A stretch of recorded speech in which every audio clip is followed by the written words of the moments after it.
बात है वह कौन जो होती नहीं उनके लिए,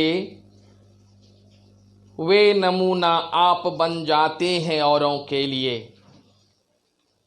स्वागत है आप सभी का आपके अपने ही चैनल एक्सेलेंस लर्नर्स में। प्यारे बच्चों, आप सोच रहे होंगे कि आज मैं यह कौन सी कविता का पाठ आपके सामने कर रहा हूं। जी हां, आपकी जिज्ञासा वस्तुतः सही है। आज हम लोग इस चैनल पर राष्ट्रकवि रामधारी सिंह दिनकर के द्वारा लिखित एक कविता जो संकलित है शीर्षक कर्मवीर के नाम से, उस कविता का पाठ करेंगे। साथ ही साथ इस कविता के जो अंतर्निहित अर्थ हैं उसे भी देखने का प्रयास करेंगे। ठीक है, तो आइए दिनकर जी के द्वारा लिखित इस कविता को हम पढ़ें और उसके अर्थ को जानने का प्रयास करें। माय डियर स्टूडेंट्स, आपको पता ही है कि दिनकर जी भारत के राष्ट्रीय कवि थे। बहुत सारे विद्वानों ने तो यहां तक कहा है कि दिनकर की कविताओं में क्रांति का टीका लगा होता था। वे क्रांति के कवि थे। यह जो कविता कर्मवीर शीर्षक से संकलित है, उनके प्रसिद्ध खंड काव्य रश्मि रथी का एक अंश है।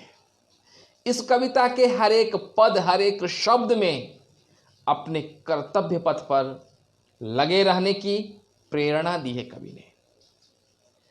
बच्चों, जिंदगी का यह लक्ष्य है, जिंदगी का यह सच है कि यदि हम अपने कर्तव्य पथ पर निरंतर उत्साह और मनोयोग से बढ़ते रहते हैं तो एक न एक दिन लक्ष्य हमारे कदमों पर लौटता रहता है और विजय श्री का माल हमारे गले में सुशोभित होता है। तो आइए आज इस कविता कर्मवीर को हम पढ़ें और उसके भावों को, उसके अर्थों को समझने का भरसक प्रयास करें।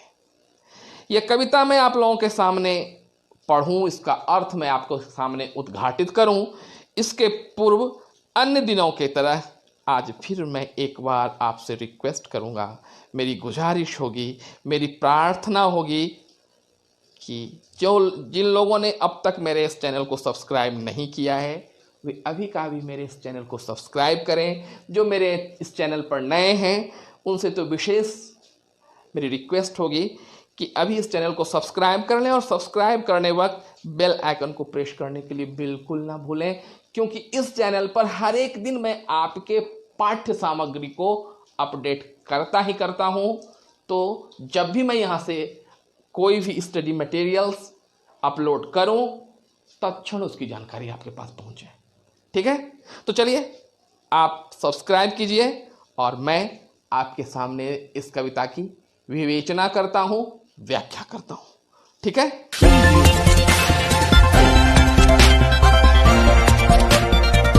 तो आइए कविता कर्मवीर को पढ़ते हैं।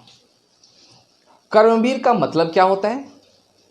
जो अपने कर्मों में वीर हो, मतलब जो अपने कर्तव्यों के प्रति जागरूक हो और निरंतर अपने कर्तव्य को करता जा रहा हो, अपनी जिम्मेदारी की पूर्ति कर रहा हो, ऐसे व्यक्ति को कर्मवीर कहते हैं। तो चलिए इस कर्मवीर को पढ़ते हैं।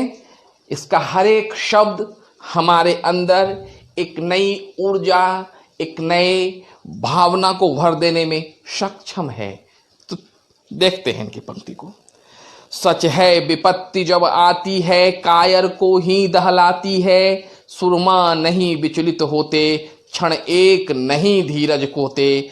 विघ्नों को गले लगाते हैं, कांटों में राह बनाते हैं। माय डियर स्टूडेंट्स, जिंदगी में विपत्ति मतलब कठिनाई आएगी ही आएगी, उससे हम हटा नहीं सकते। जिंदगी के सफर में कठिनाई हमारा हम सफर है।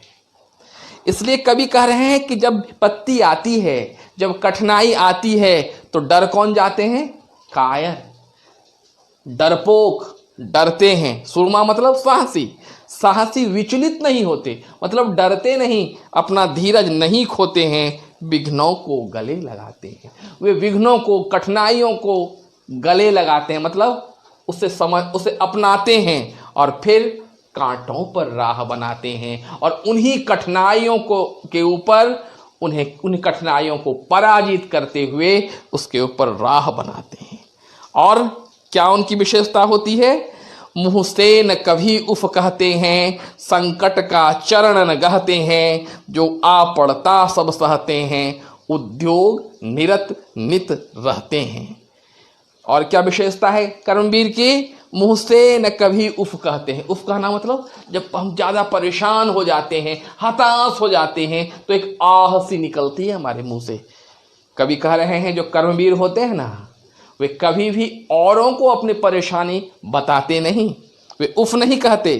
संकट का चरण न गहते हैं। संकट मतलब कठिनाई और चरण गहना मतलब पकड़ना।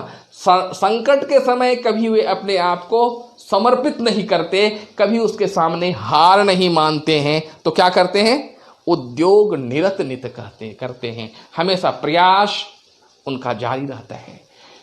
अगर हमने जिंदगी में प्रयास करने की कला का विकास कर लिया तो फिर सफलता ज़्यादा देर तक हमसे छल नहीं कर सकती। हम सफलता की ओर अग्रसर अगर हमेशा होते रहे तो एक न एक दिन वह सफलता हमारे चरणों में होती है। फिर आगे क्या बता रहे हैं? कर्मवीर का लक्षण, उनका गुण, शूलों का मूल नशाते हैं। शूल मतलब कांटे, है ना। वह खुद विपत्ति पर छाते हैं। विपत्ति उन्हें क्या डराएगी?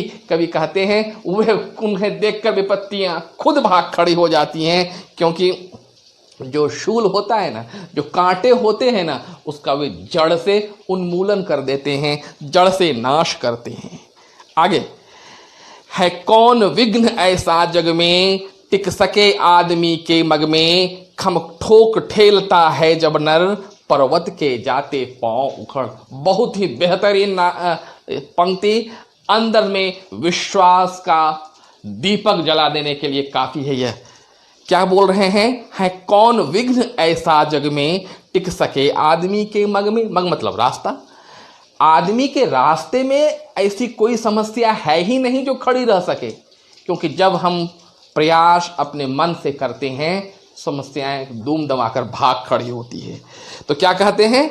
खम ठोक ठेलता है जब नर, पर्वत के जाते पांव उखड़। जब साहस करके, मनोयोग से, हिम्मत के साथ आदमी अगर चाहे तो पर्वत को भी उठाकर उखाड़कर फेंक सकता है। और आगे कहते हैं मानव जब जोर लगाता है, पत्थर पानी बन जाता है। आदमी के जोर लगा देने से पत्थर भी पानी बन जाते हैं। ठीक है, पत्थर की भी क्षमता नहीं होती है कि वो मनुष्य के रास्ते में रुकावट कर सकें, रुकावट बन सकें। एक से एक प्रखर है छिपे मानवों के भीतर, मेहंदी में जैसी लाली हो, बर्तिका बीच उजियाली हो, बत्ती जो नहीं जलाता है, रोशनी नहीं वह पाता है। यहाँ पर उपमा अलंकार का एक सुंदर उदाहरण प्रस्तुत किया है कवि ने। कवि कहते हैं कि मनुष्य के अंदर प्रखर, एक से एक प्रखर गुण छिपे हुए। प्रखर मतलब रोशनी प्रदान करने वाला, दूर से ही प्रकाशित होने वाला। तो कवि कह रहे हैं गुण बड़े एक से एक प्रखर प्रकाशित होने वाला गुण है छिपे मानवों के भीतर, मनुष्य के अंदर छिपे हुए होते हैं। उदाहरण स्वरूप मेहंदी के पत्ते तो हरे होते हैं ना, लेकिन उस पत्ते के अंदर लाली छुपी होती है। तो कवि कह रहे हैं मेहंदी में जैसे लाली हो और बर्तिका बीच उजियाली हो। बर्तिका मतलब बत्ती, जो दिए में हम यूज करते हैं, दिया जो जलता है। अगर बत्ती ना जले तो रोशनी हमें मिलेगी क्या? बिल्कुल नहीं। इसलिए रोशनी पाने के लिए जलना होता है, हमें कर्तव्य पथ पर अडिग रहना होता है, हमें सतत प्रयास करना होता है। इसलिए कवि कहते हैं बत्ती जो नहीं जलाता है, रोशनी नहीं वह पाता है। संसार में अगर प्रकाशित होना है तो पहले जलना होगा। जलने होने का मतलब है हमें मेहनत करना होगा, प्रयास हमारा जारी रखना होगा। हो सकता है एक दो बार हमें असफलता भी हाथ लगे, लेकिन वह असफलता हमें सफलता की ओर अगर नहीं बढ़ा पा रहा है तो तब तो हमारी हार हो जाएगी। जबकि वास्तविकता क्या होनी चाहिए? असफलता से हमें सफलता की सीढ़ी को तलाशना होता है। तो बच्चों, ये बहुत ही अच्छी और प्रेरणादायक कविता है रामधारी सिंह दिनकर की, जो मेरे सबसे प्रिय कवियों में से एक हैं। मुझे पक्का विश्वास है कि आपको यह कविता पसंद आई होगी, इसका अर्थ आपने समझ लिया होगा। और फिर अब जाते जाते आपकी बारी। जिन लोगों ने मेरे इस चैनल को अब तक सब्सक्राइब नहीं किया है, अभी का भी सब्सक्राइब करें। साथ ही साथ जो घंटी वाली आकृति है ना, जो बेल आइकन है ना, उसे अभी प्रेस कर दीजिएगा, ताकि जब कभी मैं यहाँ से कुछ अपडेट करूँ उसका नोटिफिकेशन आपको मिल जाए। ठीक है? तो आज के लिए इतना ही। मिलते हैं अगली बार कुछ नए पाठ्यक्रम के साथ, कुछ नए स्टडी मटेरियल्स के साथ।